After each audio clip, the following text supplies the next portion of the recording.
Welcome back to Stab the Dragon Productions for episode number 235 as we continue our Canadian Whiskey Tournament Part 2 and the Family Feud number 3. Coming to you from Fort Worth, Texas on Wednesday, December 31st, last day of 2025. It is currently 68 degrees and sunshiny.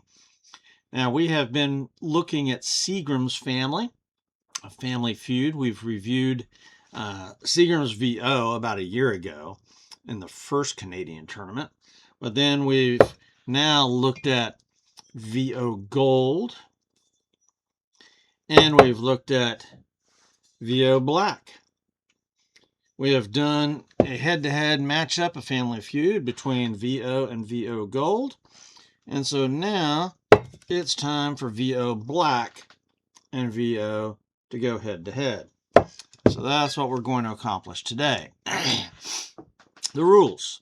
I compare all the parts of my standard whiskey reviews of these two Canadian blends to see which one should be the winner, which one has the edge. But then I test them in blacked out glasses here by nosing them, tasting them, and comparing the mouthfeel, burn, and finish to see which glass of whiskey I would prefer. And the winner is decided primarily by taste and drinkability. The glasses are numbered. VO is in glass number 1. VO Black is glass number 2. It's on the bottom. You'll be able to see it. I won't. I did mix these up, so I have no idea which is which. At the end, I do try to guess which glass held which whiskey, just for fun. In case of a tie, the winner is determined by price, value, availability, and ties have happened in the past. Sometimes the winner gets a cocktail at the end. Kind of depends on the weather. I don't like doing cocktails when it's cold, so they might be warm enough for a cocktail. So let's look at these two whiskeys. The history behind the brand, VO goes back to either 1911, 1913, or 1917, depending on your source. The bottle actually has a date called 1857 up there. See, right there. And that's the date of the beginning of the guy who had this blend or started this whiskey company before Joe Seagram bought it. Or, that's how far it goes back. But by 1883, Seagram had sole ownership. And then VO, as a unique expression, came out as a company release for Seagram's son's wedding in 1917. But the label on the gold bottle says 1911. And you go to the Sazerac website, who owns the brand now, and they say 1913. So, and I got the date 1917 from other research. So who knows? I don't know. It's one of those three dates. But the deal about VO Black is that I can't find any date at all for when this was released. I do know that Crown Royal Black was released fairly recently. I want to say 2010, and so maybe this was tied to that somehow, even though they had they used to be all part of Seagram's, but Diageo now owns Crown, I think. At least they did at the time at 2010, whereas this is owned by Sazerac. So there's no, when it comes to history, the basic VO is the clear winner. Bottle, label, and marketing. One of the very odd things about Seagram's is that each expression has a very different bottle. I mean, not even close. And even the labels are somewhat different. I mean, that's radically different. So that's odd. Crown, all their expressions have, most of the expressions have the same kind of bottle. Some of the fancier expressions get fancier bottles and labels. But so here, each expression's got a different look. So I don't understand that at all.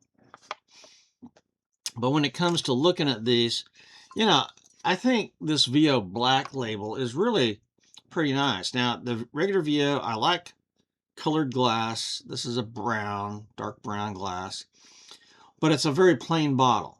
And the label I like, even though it's a bit gaudy, kind of bold and classy. But the Seagram's Black, that's a striking label and a striking bottle. I mean, so if it's just bottle and label, I'm going to go with the VO Black. But bottle, label, and marketing, and Black is just simply not marketed. I mean, I can't find anything about this anywhere. For all I know, this is a bootleg thing. Who knows? But this has been marketed for, over 100 years. So for bottle, label, and marketing, the bottle and label here, the marketing here, I'm going to say give the advantage to VO for the win. And appearance-wise, there, you can't see it in the glass here, but if you pour these in a clear glass, the black has a very slight advantage to the regular VO. The gold is definitely the darker of all three. You can see that here. But so appearance-wise, it's going to go in favor of the black. Composition. Now these are both Canadian blends, and I can find nothing about their mash bill or age. I mean, age loosely. By law, they must be at least 3 years old. Lots of places tell me that in VO, minimum age of 3. I've seen minimum age of 4, 5, 6. So basically 3 to 6 years old. And then I think that's going to apply to the black as well. But neither of these has an age statement or a mash bill at all. The advantage, though, VO is 80 proof and black is 90 proof. So black for the win as far as composition goes. Now, neat or mixer. Well, I like both of these neat, but the black with that proof advantage, I think it's going to hold up under ice better if you like to ice your whiskeys, and is probably the better mixer as well. So black for the win there. Price, value, and availability, though. This is difficult. Specs had VO for $18.18. Goody Goody, this is all Fort Worth prices. Goody Goody for $19.95 and Total Wine for $21.99. But for the black, only Total Wine had it. Nobody else has it. And it was the same price, $21.99, as the regular VO, which that's kind of suspicious. That's what the website said. When I bought this, I would swear it was a little bit more than that. This may have been towards 25 when I bought it, but I didn't record what the price was then, so I have to go off the website. So basically, you've got two whiskeys that are just a couple of bucks apart. $2 or $3 apart, really. 190 proof, 180 proof. So that's pretty close. This is a good value. Okay, but here's the caveat. If you can find it. This is where it loses. Availability is bad with this. So good luck trying to find it. So for price, value, and availability, I'm going to say a tie. Because, you do get, higher proof for your money here if you can find it. So that's a tie. Bonus, emotional favorite. I'm going to go with VO for the bonus score here, just as an emotional favorite, because I remember the bottle and ads from my childhood. So, for well over 50 years, I remember VO. All right, time to get to the whiskeys themselves. I'm going to start nosing these left to right. Smells like whiskey. Getting a little bit of corn, sweetness.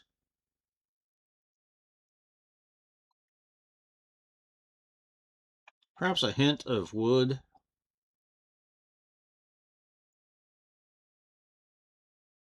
So just a touch of wood and spice, corn. It's a pleasant nose, but not powerful. It's not going to turn you away, but it's not really strong enough to say, ooh, I want that. So the left, that's a decent nose. The one on my right,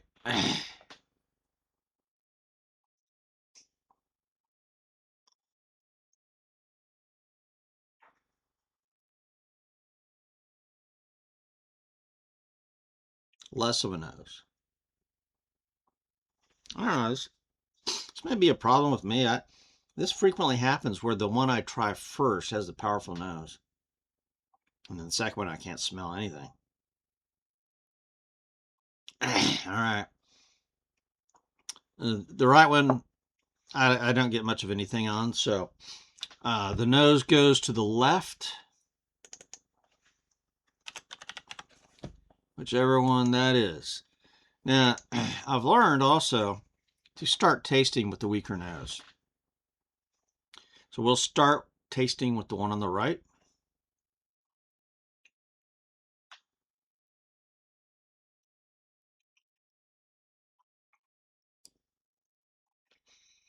And that is a decent tasting whiskey. It's not bold. These are light blends. And studying the history of these, back in the day when this started, Seagrams understood that Americans wanted lighter tasting whiskey. And then when the Bronfmans came in the 30s, he reinforced that.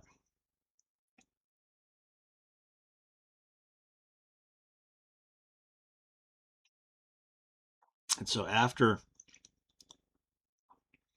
Prohibition, it took a while for bourbons, American whiskeys, to get started again. He flooded the market with VO. And it became incredibly popular. I mean, this was prize-winning whiskey back in the day. All right, that's a good taste. It's got a little bit of corn sweetness, just hints of wood and spice, but nothing really stands out. This is just a very mild, sweet whiskey. Not overly sweet. It's gentle. Mouthfeel is light to medium. There's no real burn going on there. Some mouth tingles. The finish doesn't capture much of the flavor. Just very little. So that if I had to guess, I'd say that was glass number one.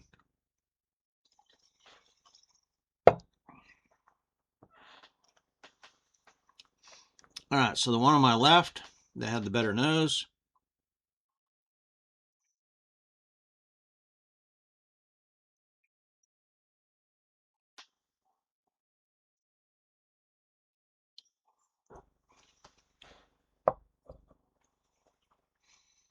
And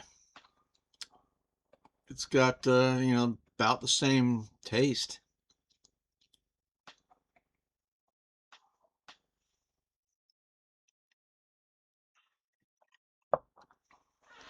Wow. This is going to be hard to tell which was which. The tastes are very similar. I'm going to say there's a little bit more of a mouth burn with this one, indicating possibly higher proof. So the mouth feel, burn, and finish is where there's a difference, but it's not much of a difference. This is a case where I could be wrong, but the flavors are all here. The corn, the sweetness, a little bit of oak.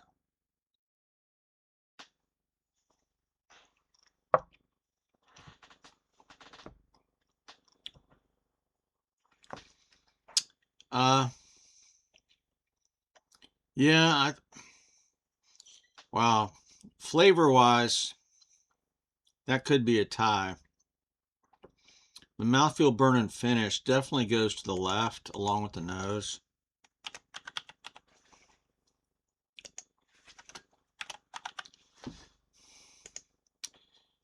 So I've got to decide a winner, and I think I'm going to go with the one on the left.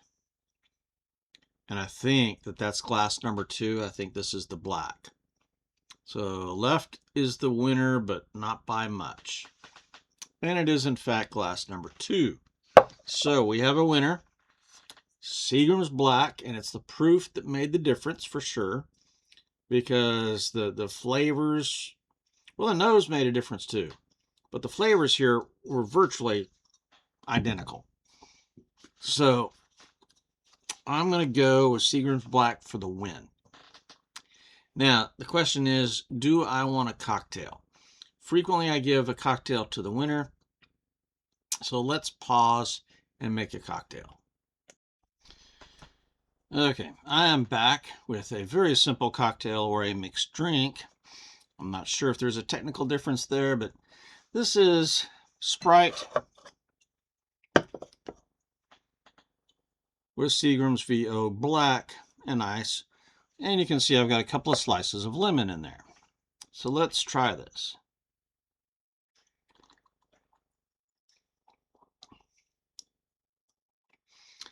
And that's actually pretty good.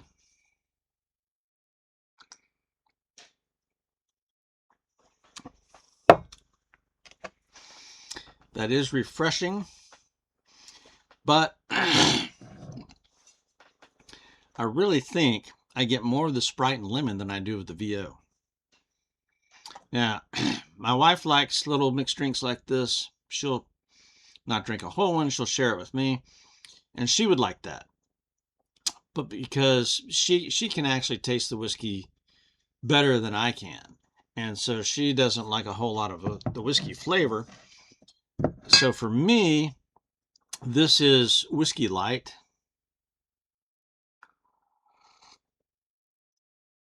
Just barely enough to tell. But it's kind of a cool, refreshing drink. And it's a warm afternoon here. I mean, it's, close to 70. Sunshiny.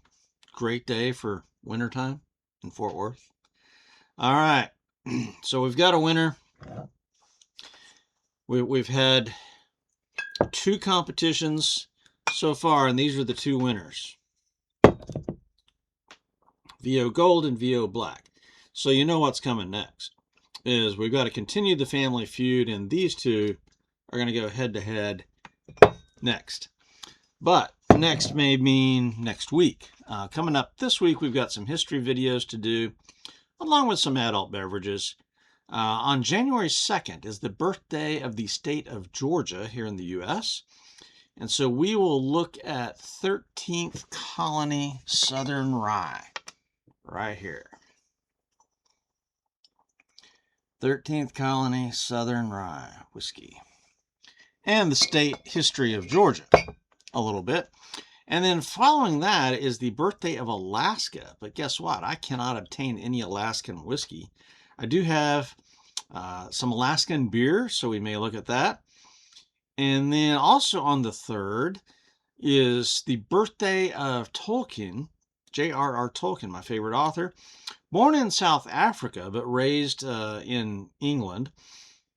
And I don't have any South African whiskeys, although I know there are some made in South Africa. I don't know if they're available here locally. So, we'll it's too late to try that. But so Tolkien liked beer, but there's also a Texas whiskey called Shire Oak. So because of the name, I may do that one with a study of Tolkien. But we'll see. So that's what's coming up this week. For now, though, this is Stab the Dragon. Have a happy new year out here.